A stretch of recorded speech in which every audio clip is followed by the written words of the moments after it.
Thank you everyone for tuning into our panel discussion. And as you guys know, the title and conveniently pictured in the virtual backgrounds of Chili and data management. My goodness, how do they relate? Well, tune in and we're about to find out. I want to remind the audience that if you haven't already noticed, this presentation is not a usual format. It is worthy to note that it's not scripted. We don't have a deck. Our discussion is going to be organic. And as a result, I'm going to proactively apologize for our corniness and dynamic between the four of us. But fingers crossed that you will find the conversation valuable to your current initiatives and objectives. All of this said, don't be shy, everyone. If you have questions, please submit them in the chat function, and we will do our best to answer all of them. If we don't answer all of them or get to your question, don't be afraid to reach out to us for a follow-up. So let's get started. And admittedly, guys, when the three of them submitted their topic to me, I was a bit confused, and I wasn't sure about it. Per usual, Chris kind of sold me on it. But we're going to dive into what we're going to go into Chili and data management, right? So with all of that said, I'm gonna ask Chris first. Chris, what I'm sorry if it continues to crack me up. Right. But what's the chili and bean stuff? What's up with this? Is what stuff? happens when you miss a meeting, John. Yeah. Casey, so it starts. Yeah, Casey, Eric, and I were talking about, and like you said, the melding of the Studio Evolve side and the InterWork side, and what are the things that we could speak to when you combine those. And the resonance we had was like, it's kind of like chili. Data management is kind of like chili. If I go to anybody's house, I'll tell them I like chili and bring it on. And whether it has beans or not, whether it's vegetarian or not, beef or turkey, whether it's spicy or not, there's a lot of different ways to make chili. And we can probably agree every family has its own recipe. And you probably grew up. And even prior to this meeting started, we were discussing whether crackers or chips were more appropriate for chili. But at the end of the day, it's all kind of the same thing. And with the diversity of the software platforms we're talking about, with the diversity of the customer bases, the diversity of our backgrounds coming from the software side, the partner side, the customer side, that's kind of where we landed. As when we talk about success in data management, we can't say this is it. We just have to talk about what's good chili, because good data management is kind of a broad topic. So, this general strategy that you mentioned, let's dive a little deeper into that, Chris. What do you mean by that? Yeah, it's not really anything revolutionary per se. It's something that we've been driving towards for a while, and it's just the focus of the value of data. And when we walk into an organization and you look at data, it's either holding you back or launching you forward. If you've ever been on a racetrack, you're either always like pedal to the floor on the gas, or you're slowing down as hard as you can for the next turn. And data kind of does that to organizations. It's either really weighing them down and they're having to accommodate something and they're not able to move forward, or they're unlocking its potential and they're doing things exponentially or at least multiplicatively faster.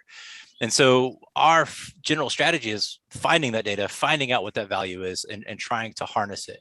And it's, like I said, it's not necessarily revolutionary, but our dedication to it is almost militant. Every project, whether we're talking about technology or not, it's really finding and unlocking that data.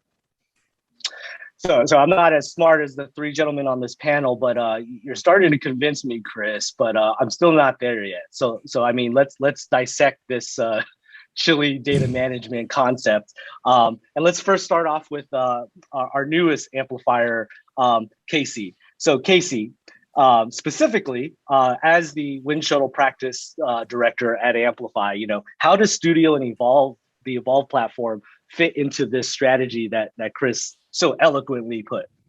Yeah, so for any of you out there that do know me, right, I've been around the Winshuttle Studio platform, Evolve platform for a long, long time.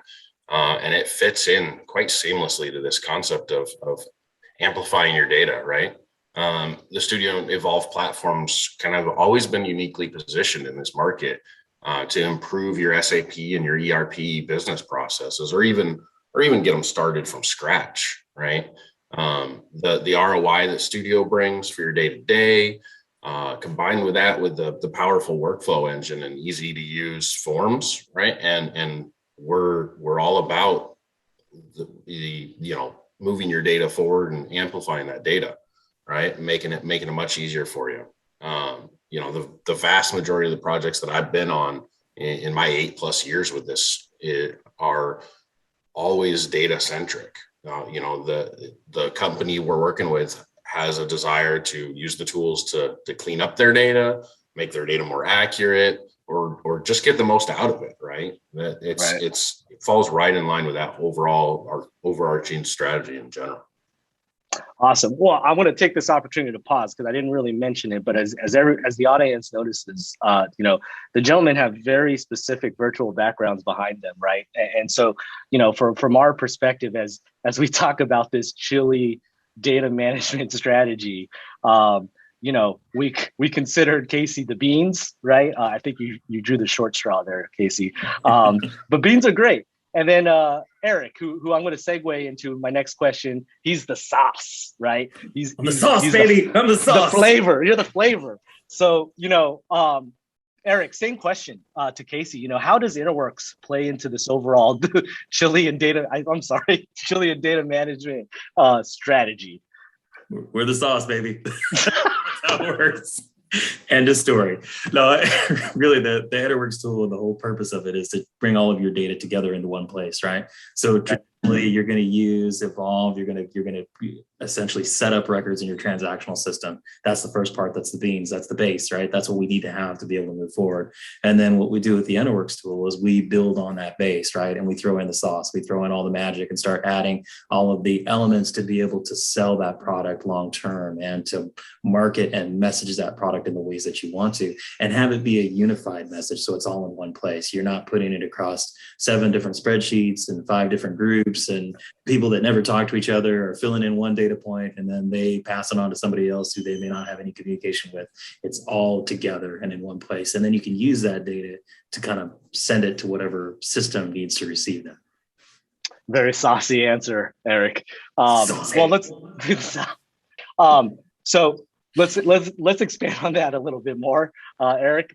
We're talking about Interworks being the sauce to the chili, right? And as Chris mentioned, chili comes in various different forms, flavors, and it's just all on preference, right? Some like it hearty, some like it watery, others like it spicy, etc. So with Interworks, metaphorically being the sauce of this MDM chili, right? What are some of the powerful flavors you've seen from Interworks' use cases that we've tackled ourselves?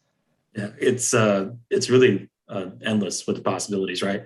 Probably the most common one that's come across this week is a lot of our situations where you've got vendors that are providing data, right, which is part of the sauce. We need that for the sauce. And that's kind of separated from the beans a little bit because we don't know if we're going to transact on that data yet or not.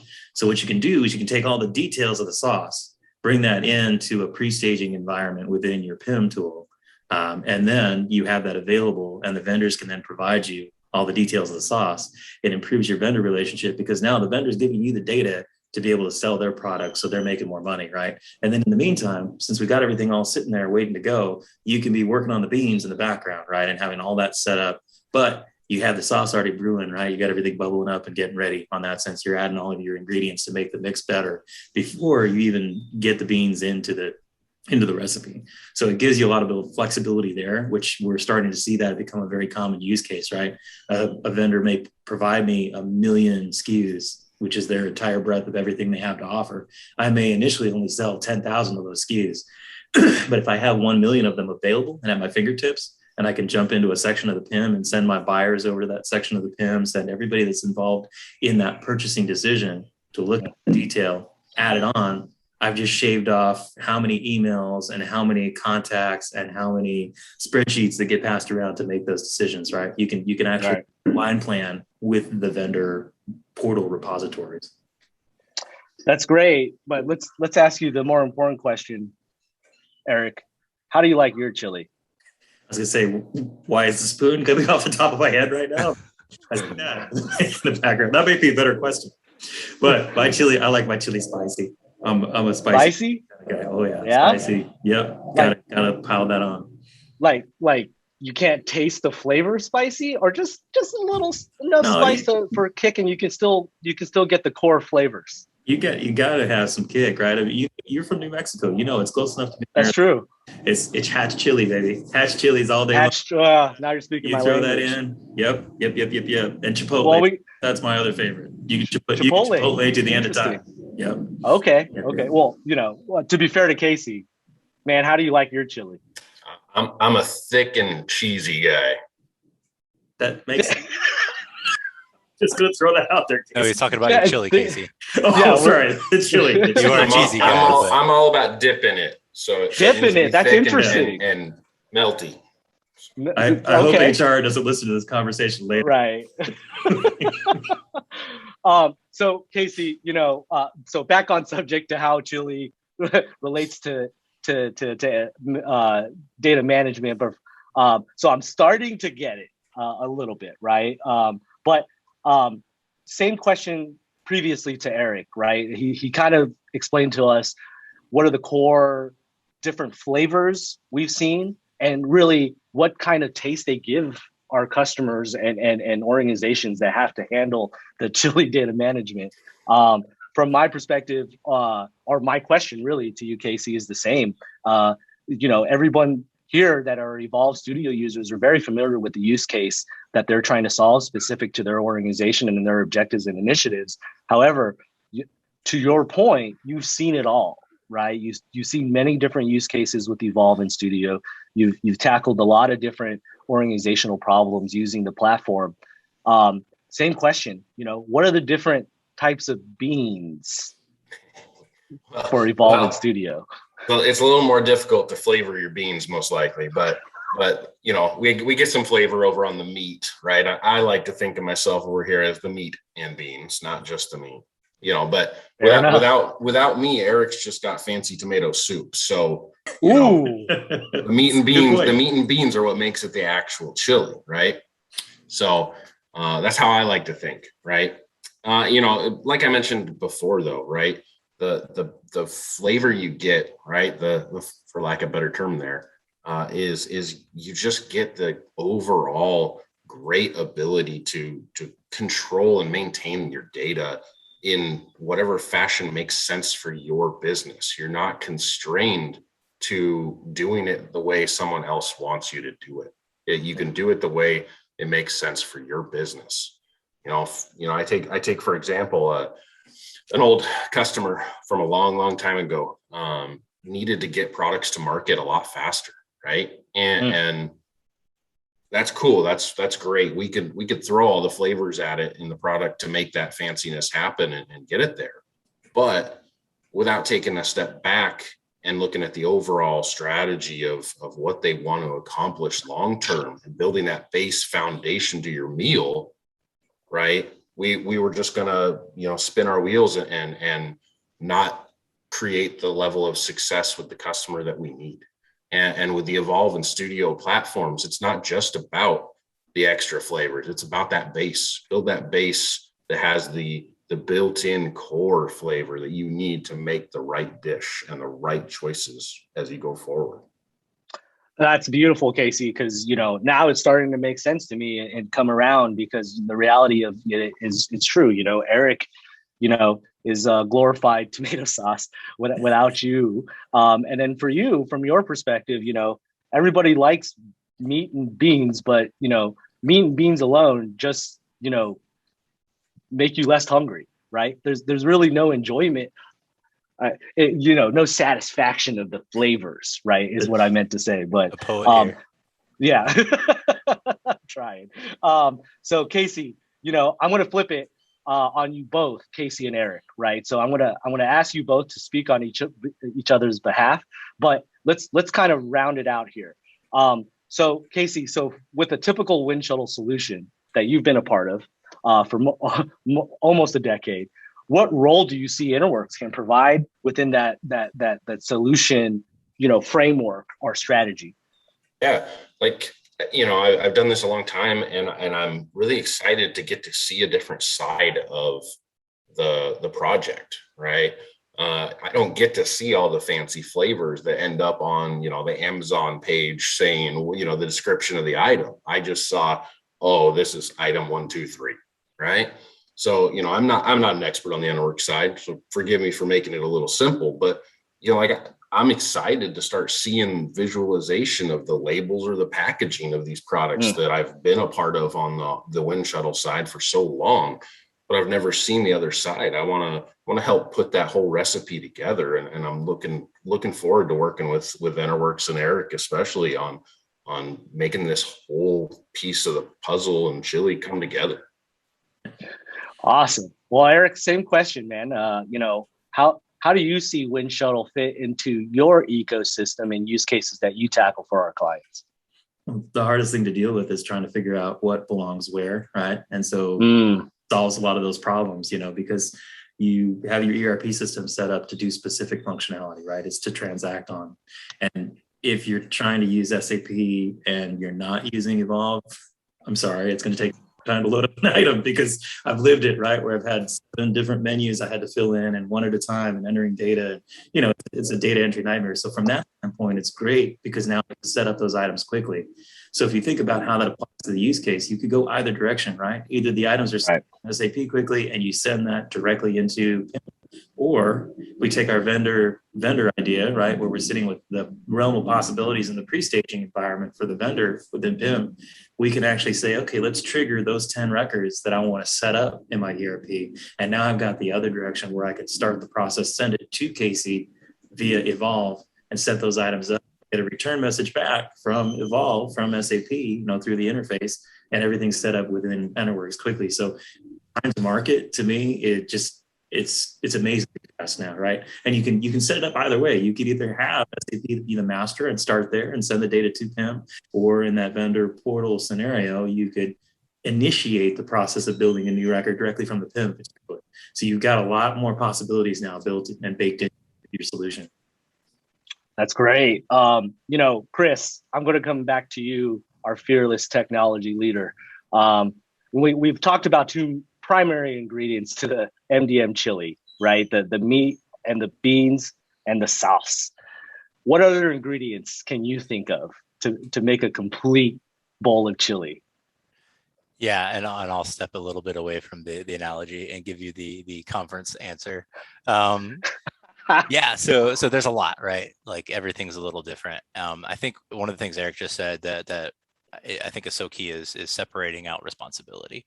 The power of bringing Winshuttle into our ecosystem is that a lot of the times, and why Evolve and Studio, offers such power is managing data inside the ERP can be difficult, and sometimes we take that responsibility on downstream in the PIM because there's not a good way to do it upstream. And those blurred lines can cause solutions to be way overblown, difficult to maintain, costly to build. Well, we take that same lens and we look around, and across different organizations, the other ingredients, we might have the best data. We might have got the data to the best state. We got it there faster, to Casey's point, but we're not doing anything with it. Like we're talking about like the backbone, the spinal cord of data in your organization. But the other ingredients to me, we got to present it to a customer. We have to have a compelling experience. We have to be able to empower our sales team to find the right product for the right customer based on their specific needs, because they might not know what they're looking for. We have to be able to articulate which customer segments are engaging with which part of the product portfolio, so that we can predict and analyze the behaviors over time, and then start driving their behavior based on what we've learned from their peers. So the other ingredients are pretty much every other system in your IT ecosystem. So it's, we need to feed the data to those systems so that it can be utilized, so that you can start really getting the value. We're refining the raw resource into the actual refined metal, but then we still have to do something with it. And those are those other systems. And so when we approach it from a strategy perspective, we're not just looking at the Evolve Studio implementation or the NWorks implementation, but we're also taking a look of, okay, that's done. This is your new normal. Now what? And those are the others. And then a call that I'll make here, and Casey challenged me on this a couple of weeks ago, and I really liked it, is how important the aspect of the people is. Which is to say that 2 different projects with the exact same ingredients are going to turn out different. You have, might have the same systems in play, but you have different stakeholders, you have different project teams, you have different objectives immediately, different objectives on the horizon. The company's in a different place within its industry market segment. And so those all kind of shape and change how we approach solutions as well. So really the people aspect is going to be a big difference that we need to understand and account for project to project, even within the same customer. Awesome. And I want to make it very, very clear to the audience that Chris is not recommending you use people for chili. I hope you don't have to tell anybody that. Right. Remember, he transitioned into talking really about data management and not chili. So moving on, as we're closing it out on time, as the last piece of this panel discussion, I would love to share some lessons learned for our audience, right? Eric, you first. Making a chili to me, in my experience, is a lot of trial and error sometimes, right? You're gonna do it many different times before you get that right recipe that just sits well and is a staple of your family household for dinner. But getting it back to data management, what are some of the gotchas that we can share with the audience to help out on current and future InterWorks implementations? I think we've all kind of touched on a little bit, and it's really understanding where the data sits, right? And who the owners of the data are. Because the biggest pitfall that we see when we do an implementation is, we're trying to cram the wrong type of data into the wrong system. So we don't want marketing data in our ERP, so we wouldn't want to send that, via Evolve, right? We don't want transactional data in our PIM system because it doesn't belong there.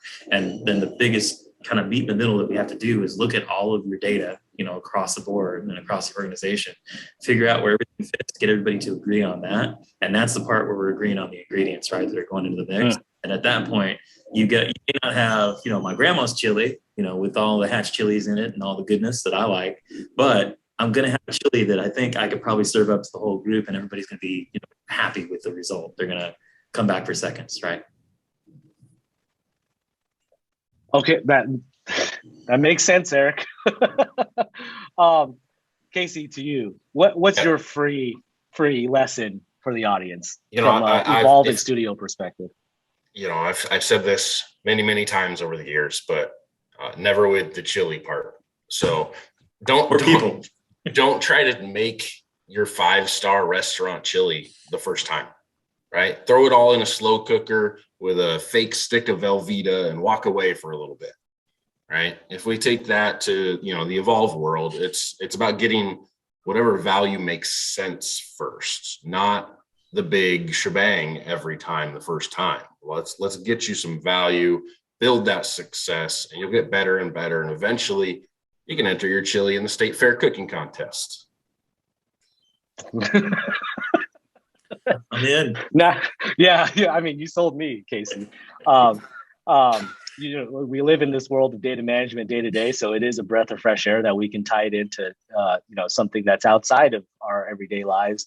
So let's close out with Chris. So Chris, we work predominantly with Winshuttle and InterWorks.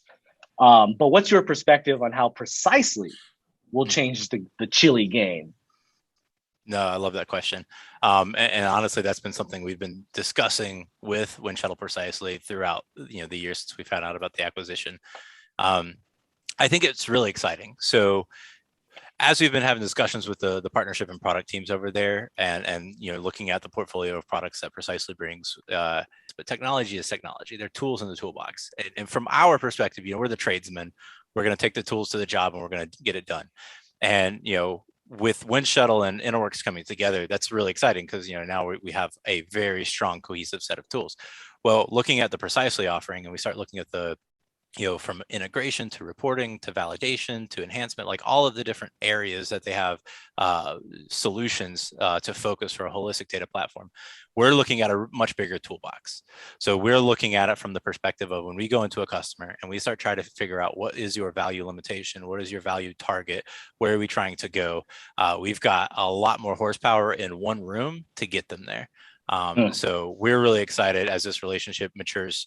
not just talking about the Precisely Winshuttle integration side, but our integration with the greater Precisely team and product suite on what this conversation will look like next year, and we'll have to go from chili to some more complex recipe to represent the craziness. Yeah, I was just thinking about that, Chris, as you were saying that. Is, how are we going to top or add to this? We'll probably add another participant on the panel as our Precisely practice lead, and we can't do chili anymore, so we kind of have to up our game for next year. But at the end of the day, we're 3 minutes out, and I want to close out because I'm getting super hungry, guys. I know, right? I should have eaten before this. I was thinking that earlier. Unbelievable. Well, we have a few minutes, Chris. To be fair to you, I never really asked you, how do you prefer your chili? I know you're persnickety about this because this topic came from you. So yeah, and through personal conversations, I know you take chili very seriously. So well, and I'm probably the most boring chili person in the room. So my family was farmers in Kansas, and so the chili we had was very simple: meat and beans and tomatoes, throw it in a pot and let it stew. Now the unique thing about my family is we would sit down at the table, 2-gallon kettle, set it on the table, you ladle it out into your bowl, and then you pass around the bottle of apple cider vinegar and pour it in until it just starts to float. Stir it up and eat it. So that's how my family does chili. Nobody else does chili like my family. Okay, I'm not hungry anymore. Yeah. I want to, we're out of time, guys, and I know unfortunately, we can talk about this for a very long time. But first, I'd like to thank you guys for taking the time out of your busy schedules and imparting your wisdom of what good chili is. I'm not sure I've taken away anything of value of how to make good chili, but man, do I ever understand, the connection between the two and really what we speak to our customers in terms of value with both Interworks and Winshuttle. Secondly, I'd like to thank our host and partner, Winshuttle, and also Precisely. And finally, I'd like to thank you guys, the audience, for tuning into our unorthodox discussion and bearing with us. If there are any questions that you guys have, or if you just want to hang with these cool guys, please don't hesitate to reach out to us.